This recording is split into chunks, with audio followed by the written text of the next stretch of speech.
is the paintings in the Sistine Chapel, particularly the ceiling paintings and the Last Judgment painting on the wall. So Michelangelo himself hated painting. He only did it when he was forced to do so by the Pope. It was the Pope that required him to do the ceiling and the wall here. Michelangelo only liked to sculpt. He hated painting, but he was pretty good at painting. The most well-known image from the ceiling is, of course, this one, the creation of Adam, which is a very illustrative version of a biblical story that didn't actually happen. This is not how it goes in the Bible, but hey, Michelangelo took some artistic credit there. This is God surrounded by cupids and angels, giving birth to Adam over here. Of course, once again, Adam is a very idealized male form, echoing those Greek and Roman ideas. And this particular painting always interests me a lot more than the ceiling. This is the Last Judgment that's located at the front here.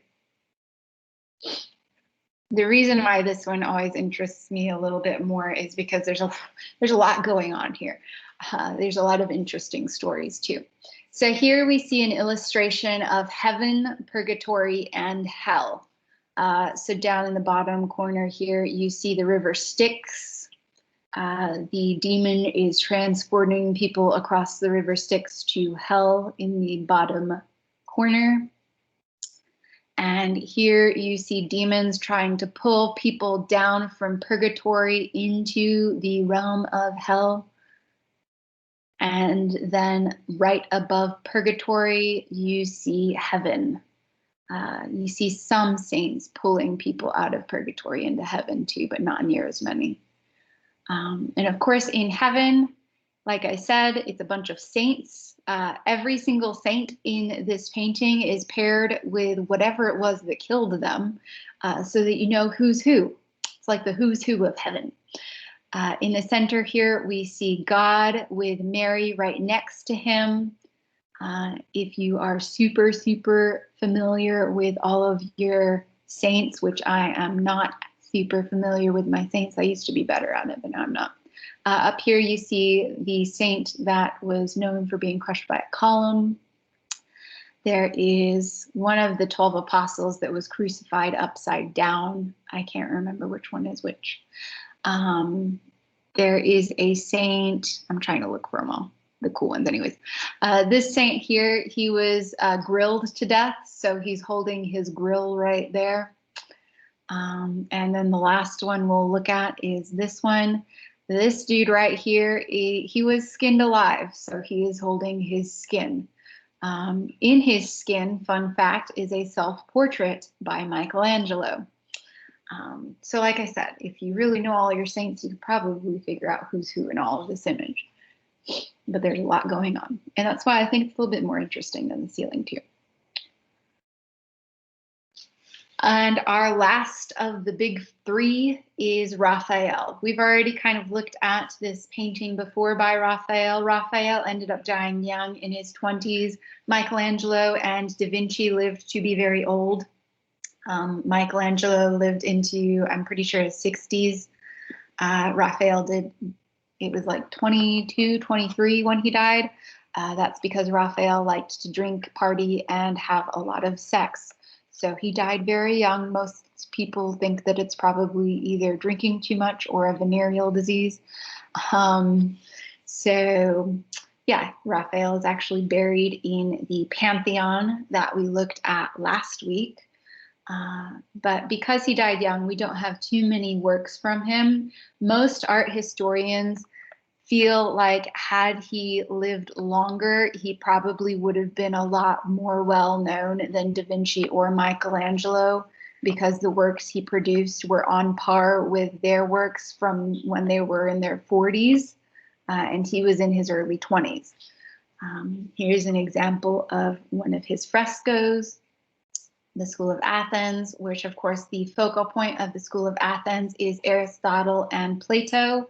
School of Athens is a celebration of the Greek and Roman philosophies and the idea of education and thinking for oneself.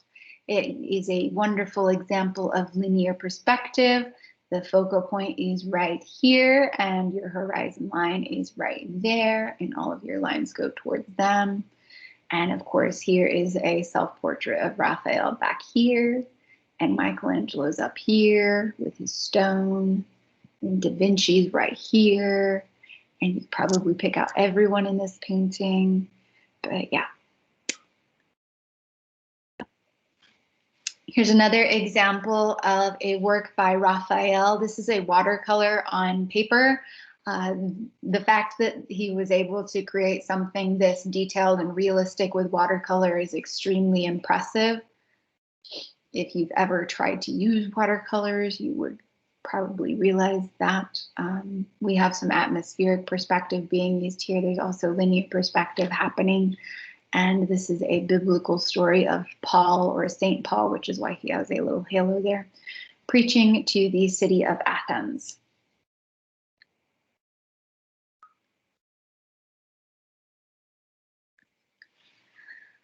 Like I said, there are two Renaissance. There's the Italian Renaissance, and then there is the Northern European Renaissance. We are now going to take a brief detour to the Northern Renaissance. Northern Renaissance, once again, happens in Flanders or in areas around places like Amsterdam. We're talking about like Norway, Scandinavia area. And in the Northern Renaissance, they are primarily using oil paint. They're, in fact, the first people to use oil paints, Jan van Eyck being the very first person. Oil paints allow you to get a lot more depth and detail with your painting, so it makes things look a lot more realistic. And the Renaissance is all about realism, so it works out great. Jan van Eyck is probably most well known for the Arnolfini portrait, which we've already talked about before. It has a lot of symbolism that indicates fidelity, fertility, marriage, possibly a business transaction. There's a lot of questions about this particular piece. It used to be called the wedding portrait. Now it is not, because most people don't think it's a wedding anymore. But we see a depiction of very realistic figures in a realistic setting. He did such a great job with his fine brush strokes that you can tell the different textures of the fabrics. You can tell that this is a fur cloak. You can see the dog's fur, the wood grain on the floor, the metallic chandelier in the back, the reflection on the mirror. This is all thanks to oil and a very, very detailed brush stroke. So this took a lot of time.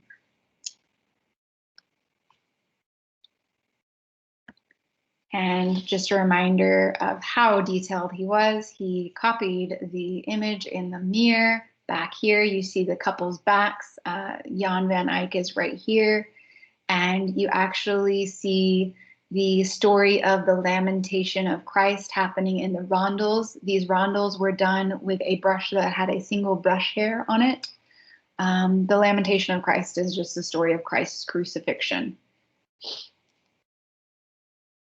You can even see the fine detailed beadswork and the little tassels. And of course, above it, it says Jan van Eyck was here and the date it was painted, which is why they think that it might have been a business transaction, because he had to witness something. And here, there's a lot of symbols that he's doing or leaving his wife something. So that's most art historians believe today. And there's a lot of fertility symbols to make people realize that that is husband and wife. She is not pregnant. That is just the fashion of the day. Everyone always thinks she's pregnant. That's just the fashion from the time period. And here's another example of a Northern Renaissance artwork. This is by the artist Hans Holbein. The title of this piece is The Ambassadors. And this is actually a memento mori. Just a reminder, a memento mori is a reminder that you're gonna die. Does anyone see why this would be a memento mori?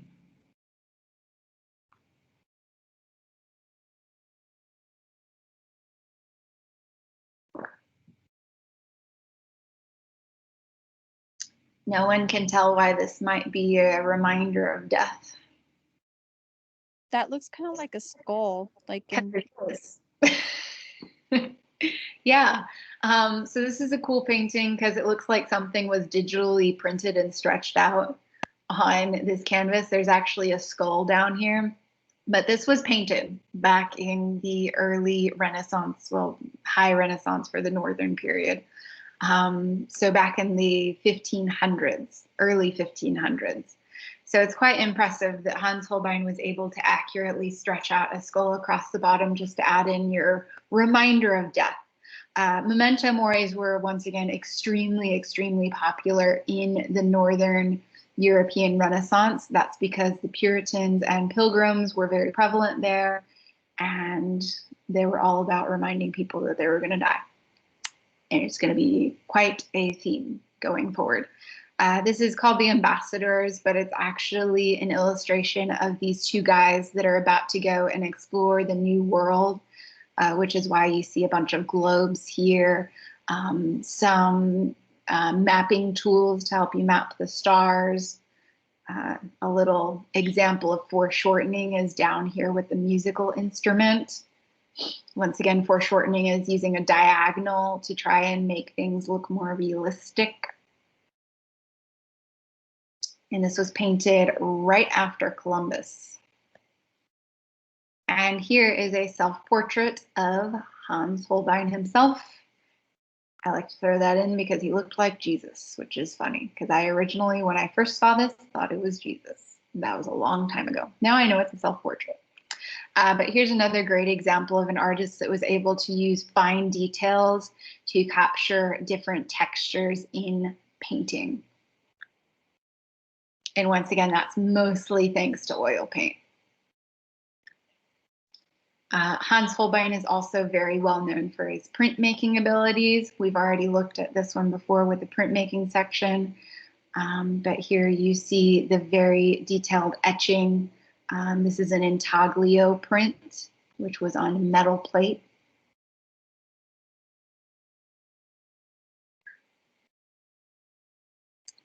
Now, back to the Italian Renaissance. During the late Italian Renaissance, architects start picking up on the idea of reinvigorating architecture with Roman and Greek styles. So we see a departure from the Gothic trend, and they end up going back to using a lot of Greek and Roman influence. And we see that very strongly with Andrea Palladio and his Villa Rotunda. Palladio became so well known for this Roman style of architecture that he actually wrote a ton of books about it. And those books are going to come up next week in our lecture. So they're going to be important for you to remember that he became a best-selling author. He's more well known probably for his books than his architecture at this point, I think. But we're going to see a rebirth of the dome, the pediment, the frieze, and columns, as well as arches. So this building is a house on top of a hill. The merchant that hired Palladio to create it wanted it for his retirement. It's on the top of the tallest hill on his property. He wanted to be able to host parties there and show off his land. Every single side of this building is identical. It's a perfect square, and it's pretty much just to show off property. The only purpose that the guy hired Palladio to make it. But it's because of Palladio that we're going to see something called the Federalist style later, which becomes popular in America. And our very last Italian Renaissance piece, this was done towards the end of the High Renaissance by an artist named Paolo Veronese. This is the Feast in the House of Levi. The original title of this work, though, was The Last Supper. Veronese got in a lot of trouble for this painting. He even got questioned by the Spanish Inquisition because of this painting. So, yeah, like I said, it was originally titled The Last Supper. The Last Supper is a very somber biblical story with Christ before he announces that he's going to be betrayed and be crucified. But if you notice, Christ is in the center here, and he's surrounded by a bunch of people drinking and partying. These people are not in early Christian clothing. They are in Renaissance period clothing because that's the time period this was painted. That's not normal. If you've noticed, as we've gone through this particular section so far, if people have had clothes on, they have been wearing Roman and Greek clothing or ancient clothing. These guys are wearing what would have been in 1573 contemporary style. So that's strike number one for Veronese on why he got in trouble with this one. Strike number two is the fact that, once again, the Last Supper is supposed to be a somber theme in the Bible, but these guys are all drunk and partying. That was the big one that got him in trouble. The church that he painted this for required him to repaint it and make it a proper Last Supper. Veronese refused to do that, which was strike three for him, and why he ended up being questioned by the Inquisition. But instead of repainting it, he did retitle it The Feast in the House of Levi. And if you're familiar with your Bible stories, you'll know that was the particular wedding party in which Christ turned the water into wine. So it makes sense that there's a bunch of people drinking. But you also see some lovely Greek and Roman architectural features happening here. And that is a great segue into what happens next in Italy, which is the Baroque period. The Baroque period is known for extravagance and a lot of theatrics, which you can already see beginning to happen in this painting here. So once again, the Baroque period is known for drama, emotion, splendor, and a lot of ornate architecture. They use extreme lights and darks, also known as chiaroscuro. And it is a product of the Counter-Reformation. The Counter-Reformation was an attempt by the Catholic Church to get people to come back. So we see very, very dramatic storytelling of religious biblical themes to try and convince people to come back to the church.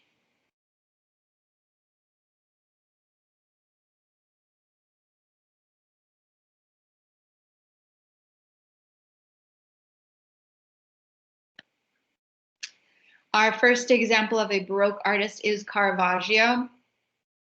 Caravaggio is most well known for his chiaroscuro. He is one of the first artists to use chiaroscuro, which once again is extreme lights and darks.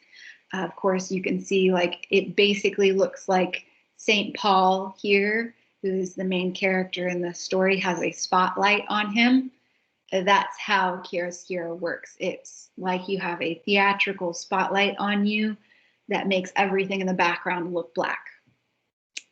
If you're familiar with your story of St. Paul, he used to be called Saul, and he used to hunt down Christians, and then Christ blinded him, and he ends up converting to Christianity and changing his name to Paul. And right here is the moment in the story where God has blinded him, and he fell off of his horse. This is also a wonderful example of foreshortening. So you can tell that Paul has a whole body here. but the way that Caravaggio has set up this diagonal composition, he has foreshortened it. So it looks like the body is receding back into the painting, even though the painting is actually flat. So it makes things a lot more realistic in appearance. Here is another Caravaggio. This is Judith beheading Holofernes. I put this one in here because there's another Judith beheading Holofernes that we're going to look at right afterwards. But here you see once again your extreme lights and darks. I'm going to try and shrink it so it's not as blurry.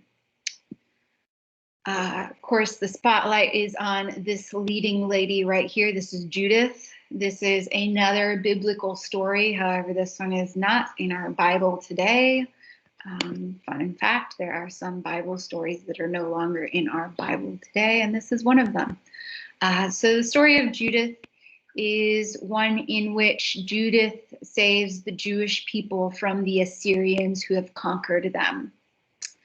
So Holofernes is the Assyrian general. He has just captured a large Jewish city. Judith was not going to put up with him conquering the Jewish people, so she seduced Holofernes, and he took her to his tent and she cut off his head.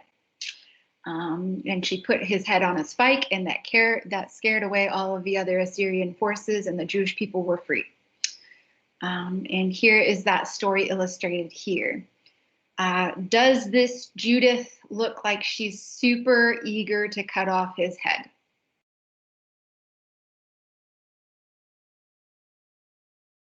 No. No, she looks like me when my cat pukes and I have to clean it up. Like, I'm gonna do it, but I don't want to. There's also not too much blood coming out here. I mean, it looks like there's a lot of blood, but in comparison to the next one that we're gonna look at, there's not much blood. The maidservant also doesn't look like she's too into it. She's just like there as a witness. And he's not really fighting back too much, even though he's getting his head chopped off. This is going to be compared to this Judith beheading Holofernes. Same story, same moment in time. This is also the scene in which Judith is cutting off Holofernes' head. What is different about this one? She looks more aggressive in this one. Mm-hmm. Yeah. So she is definitely more aggressive. The maidservant is no longer just a witness. She is helping out. There's a lot more blood. Holofernes is trying to fight back in this one. It's a lot more gruesome. I like to point that out because this one's done by a woman and the last one was done by a man, which might be why there's a difference. Also, Artemisia Gentileschi did not have a great history with men. Her mentor, who was another famous artist at the time, accused her of some crimes, and she didn't actually commit them. He just wanted to cover up something.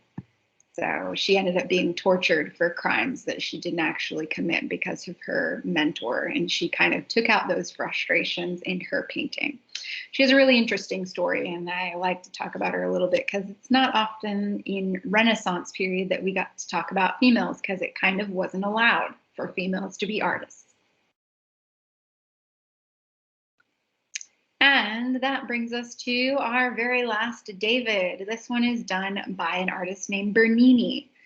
This is, of course, during the Baroque period. So we've looked at a David that had already killed Goliath in the early Renaissance, a David from the High Renaissance that was preparing to kill Goliath. And what do we think about this David? Looks like an older version of him. Yeah, this is the oldest version of David here, for sure. What else do we notice?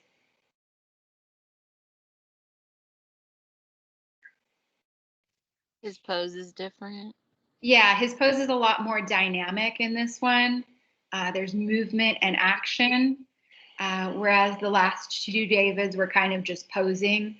That's because during the Baroque period, they like to be a lot more theatrical. And it's also because he is in the action of shooting his slingshot.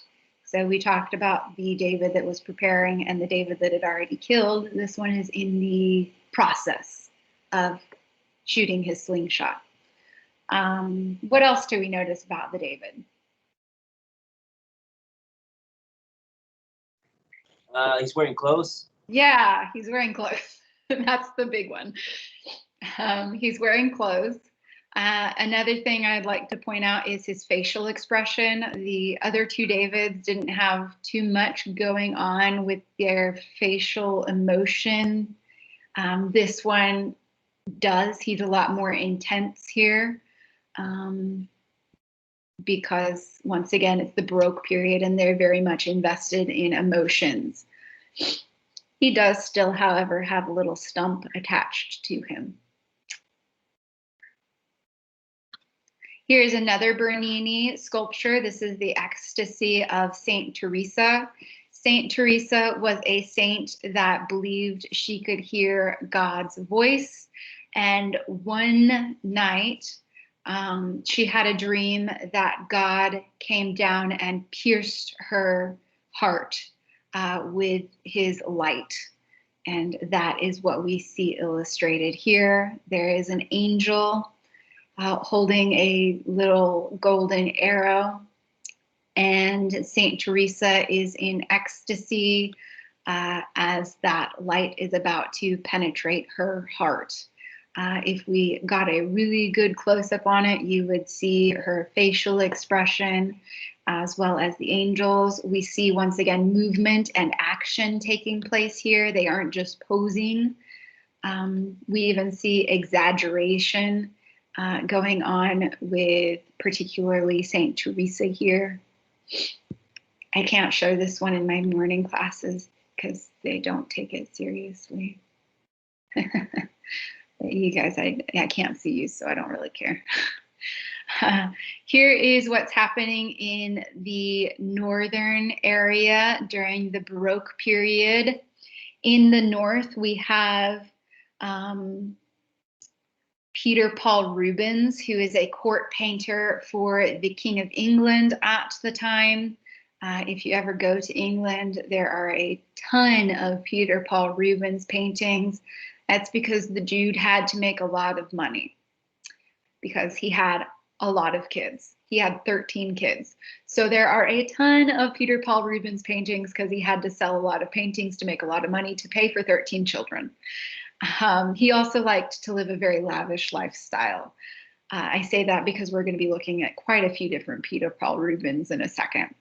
But here is the triptych, the raising of the cross. Triptych means a painting done in 3 parts.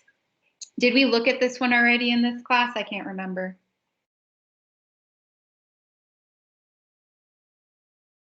I take that as a no.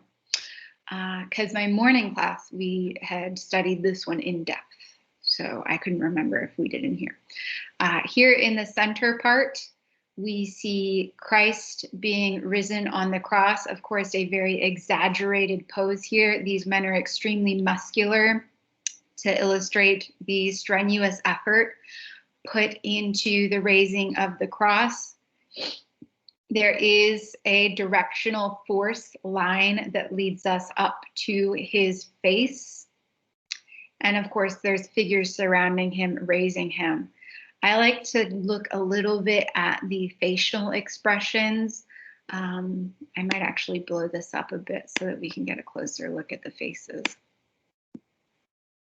Possibly, if I can. Should have just blown up the slide. But here we see this man in the back wearing the silver armor. Does he look like he is super enthusiastic about this process?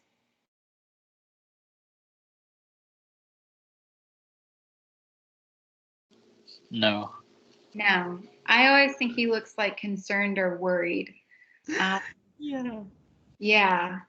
That might have to do with what's going on up in the sky here, which we'll talk about in a second. But the interesting thing is here we see the face of a man who is looking directly at us.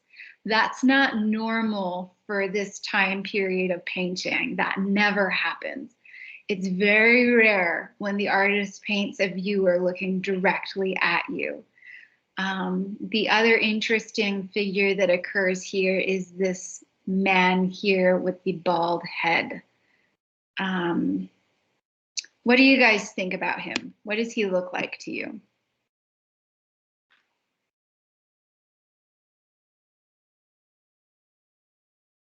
Does he look human? Yes. He looks human? I mean, his body does. There's something going on up here. His ears are different. His ears It's are a demon. He's a demon, yes. So this is a reference to an earlier study done by Peter Paul Rubens for a similar painting, which had a demon illustrated here with the raising of the cross.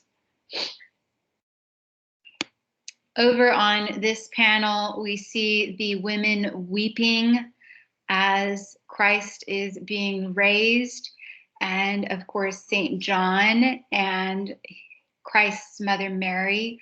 Mary here is illustrated a little bit differently.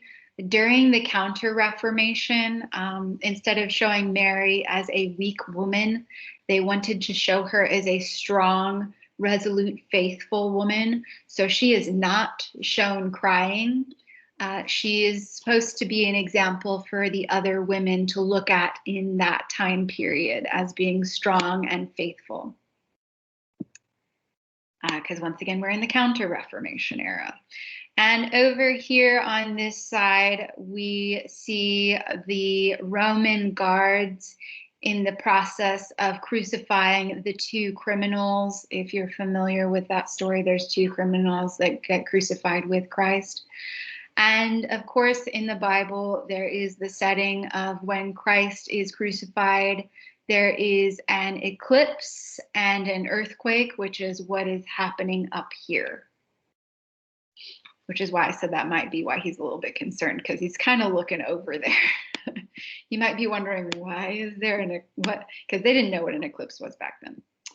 But yeah, so that's an interesting painting. There's a whole lot going on in there. There's a lot more than what I even talked about. The composition choices actually make an S, starting with the dog down here.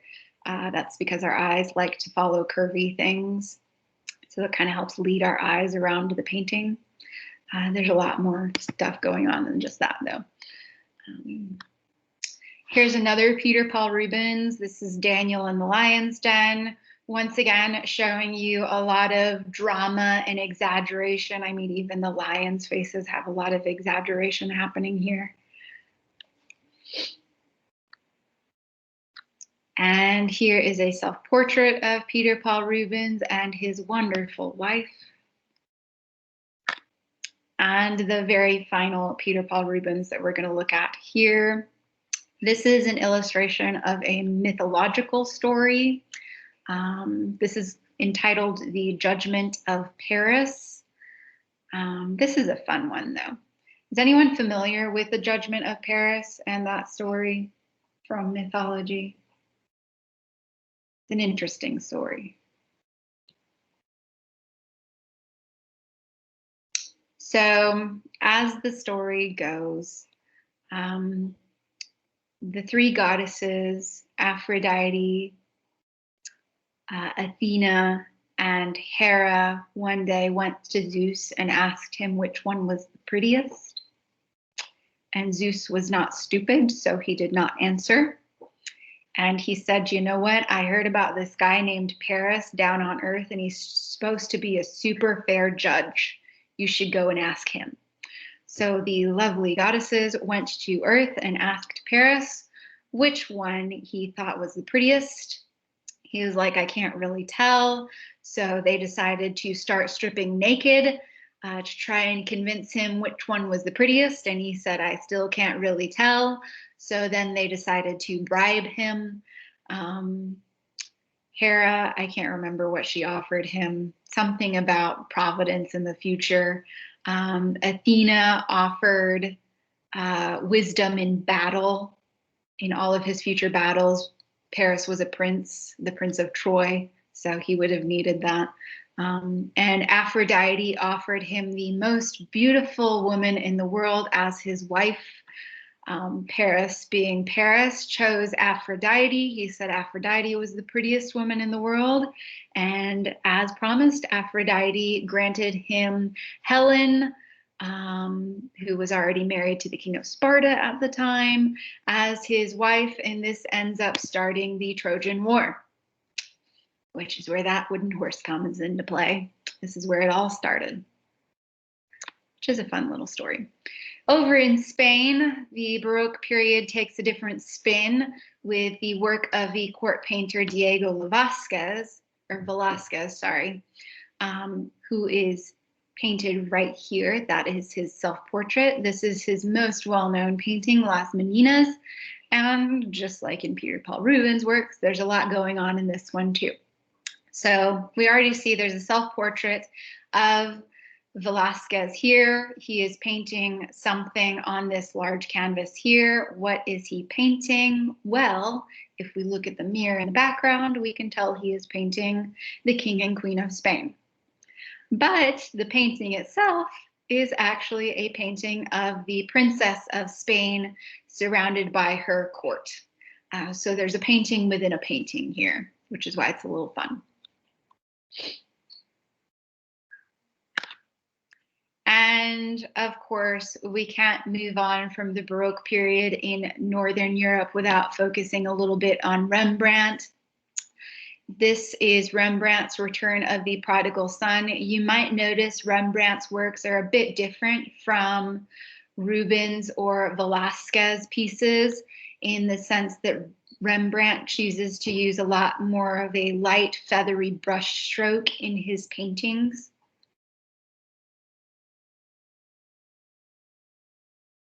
And here's a self-portrait of Rembrandt.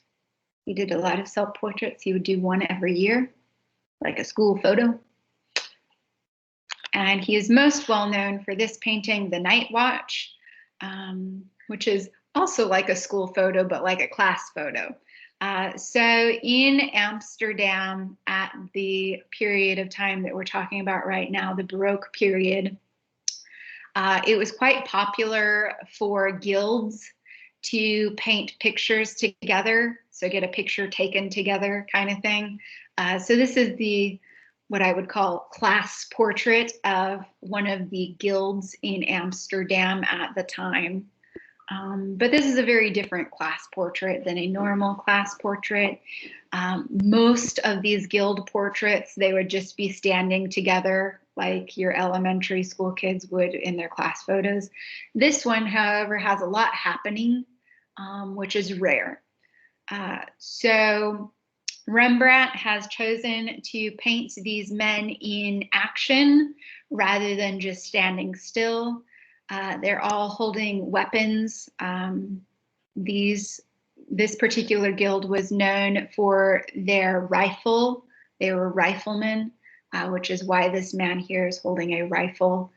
He's in the process of lighting the rifle. This one is in the process of priming it. And then there is a man in the background here that's in the process of shooting it. So we have all of the different stages of using this gun illustrated here. In fact, it was copied out of a manual. These men, though, are not on the way to fight a battle. They are getting ready for a parade. There were no battles to be fought in this time period, so this guild just existed for pleasure. And like I said, they're in the process of getting ready for a parade. This is the guild leader and his lieutenant right here. And at the time, you would be able to actually know who's who in this painting because it was, like I said, a class photo. And the interesting thing in the background is, of course, this glowing little girl. She is, most people think, just there to represent the guild itself. because she has a dead chicken tied to her waist, and this particular guild was represented by chicken feet. That was their emblem. A fun little story there. And our other example of Northern Baroque period art is Jan Vermeer. Vermeer is well known for his simple indoor setting paintings, but he's also a wonderful example of Puritan style artwork that was being created in the time period. Puritans were not supposed to illustrate their wealth outright. So you wouldn't see them donating things to churches like in Italy. In the North, they found subtle ways to illustrate how wealthy they were. This painting at first glance does not look like it is showing off the wealth of a person. However, it is very much doing that. So it looks like a maid is just pouring milk like she's getting ready for breakfast in the kitchen, which of course wouldn't show wealth at all. But this painting has a ton of blue used in it. Blue of this quality is made using the stone lapis lazuli and grinding it up. Lapis lazuli is a precious stone, and it was quite rare at the time and expensive. So if you could afford to pay your artist to use a blue this rich in color, you must have been very wealthy. They even used it on the tile in the background. So Vermeer is very well known for doing these very simplistic looking paintings that hint at wealth. Here's another Vermeer painting, once again using that same blue. The other fun thing about Vermeer paintings is that they're usually in a corner setting, in an interior. It's pretty easy to pick out Vermeer. And here's another Vermeer, once again in a corner using blue. And the painting that Vermeer is most well known for is Girl with the Pearl Earring, mostly because there's a lot of mystery surrounding it.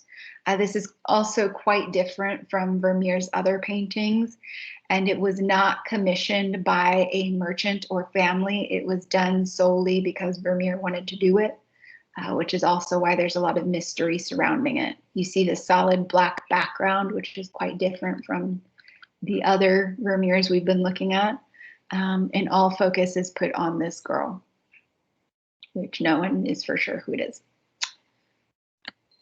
And that takes us to the main type of painting that was done in Northern Europe during the Baroque period, and those are still life paintings. This is another great example of them subtly putting in how wealthy they were in their paintings. At first glance, this painting does not look like it is showing off substantial amounts of wealth. However, that is the exact purpose of this painting. You can easily see that with the different kinds of flowers used, particularly these tulips. Those tulips today, a single tulip would cost you several $1,000s. So there are quite a few of those there. These are extremely rare, even now, to find. They're only in Holland. They had to import these if they wanted to use them. And like I said, today they're several $1,000s. Back then they were also very expensive. In fact, all of these flowers used in this bouquet would have been imported and cost quite a bit of money. So this painting here literally just shows off wealth. It is also a memento mori, though. You'll notice quite a few of these flowers are wilting, just reminding us that we are all going to die and life is fleeting. Here is another example of them trying to show off their wealth. Of course, this one's a little bit different. We see a lot of fancy tableware here, crabs and oranges. Oranges are a citrus fruit that would have been imported from Italy. Crabs also were very expensive and imported. Same with grapes. And this one is a great example of a memento mori still life that would have been found and quite common in Northern Europe during the Baroque period. You're noticing a theme with Northern Europe paintings now. These are all primarily commissioned by Puritans. And you'll notice there's no people in them. And another still life painting. This one shows off the import of the Persian rug in particular, as well as the citrus and the fancy tableware. And that takes us to our lovely King Louis in France. King Louis also liked to show off his wealth. He showed off his wealth by moving the capital of France from Paris to Versailles and had the Versailles Palace built. We've already talked about this one before. It's a large palace. This is the Hall of Mirrors. It's all about opulence and showing off wealth. Of course, all of this is reproduction during the French Revolution, when Louis XVI, his great-grandson, was beheaded. All of this was stolen.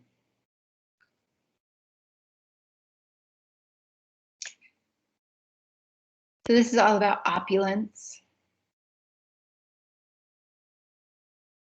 And that takes us to the Rococo period. The Rococo period occurs when Louis XVI is king in France. And it is a continuation of that idea of opulence. It is given the title Fête Galante by the art critics at the time. Fête Galante is not a kind term. It refers to, it basically translates to fat cat or lazy. It's a decorative style, so it's seen a lot in decor. It's seen right here being used in decor. You see a lot of pastels and gold being used. Rococo art is very well known for the usage of golds and pastel colors as well as florals. It's very frivolous, and the main themes in Rococo art are romance, courtship, music, and romance, and romance, and romance. And the most well-known Rococo artists are Watteau, Boucher, and Fragonard. So I mentioned the Rococo period happens when Louis XVI is king of France. What ends up happening to Louis XVI? Chopped head.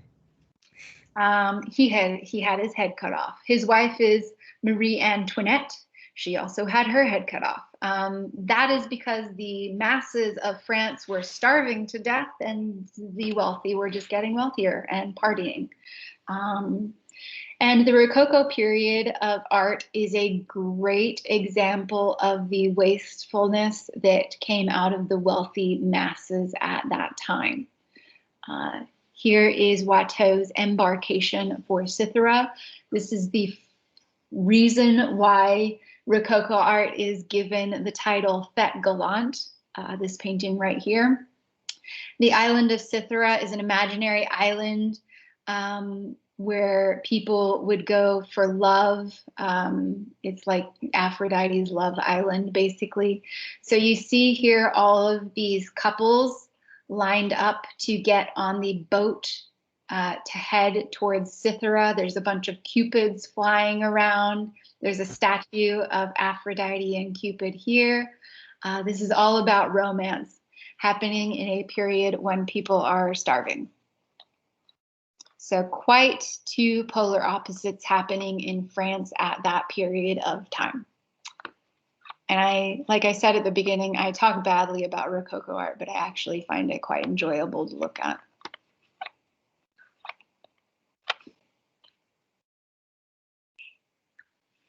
And here is Fragonard's Happy Accidents of the Swing. This one's a fun one, also about romance and courtship, but this one's a bit cheeky.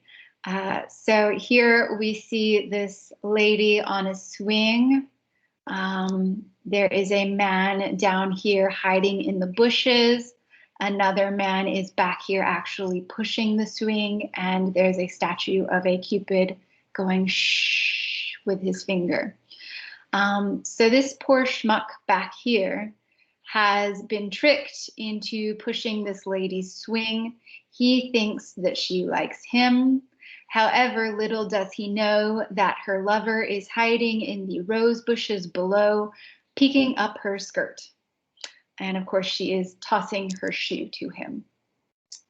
So there's a lovely little love triangle happening here. We see great usage of atmospheric perspective in this painting. There's a lot of action happening. There's still a lot of detail happening, specifically with the foliage and the different textile fabrics. So we see a continuation of the ideas in Renaissance and Baroque art with Rococo art. Just a very different theme is used in Rococo art. It's very frivolous. And of course, our last example of Rococo art, we couldn't leave out the last Rococo artist, Boucher. This is just another example of a lovely, happy, romantic couple lounging together. Of course, she's picked roses, which are romantic, and they're in a garden, which is also romantic and private, and yada, yada, yada. So that's Rococo art. Of course, we all know how that ends for the wealthy people in France afterwards, but it is a fun one. And that actually takes us to the end tonight. I knew if I didn't take a break that we'd probably end close to 7 o'clock. And I was right. So once again, you guys need to do that discussion post, which was over chapter 16. So if you don't remember what we went over in chapter 16, you're going to have to look back at that lesson. That discussion post is due on Sunday. Please do not forget it. Most of you cannot afford to be forgetting it. You have an hour's worth of time now to do it. I would recommend you doing it if you haven't. You also need to be, you need to be working on your individual presentations. Next week, we are going to be spending time working on them. So make sure to come on time next week so that we can get that done. If there are any questions that you need to ask, I will be sticking around on here for a little while to answer those. Otherwise, please stay warm, stay safe, and I will see you guys next week. Have a wonderful rest of your week, guys. Thank you, Miss. Thank you. Thank you, Miss McBride. Have a good week. Bye, guys. Have a good week. You too. Bye. Stay warm. Yeah. Thank you. Thank you. Thank you, Miss, and I'm sorry for being late. I was doing a breathing treatment to my child. She got bronchitis, so I'm sorry.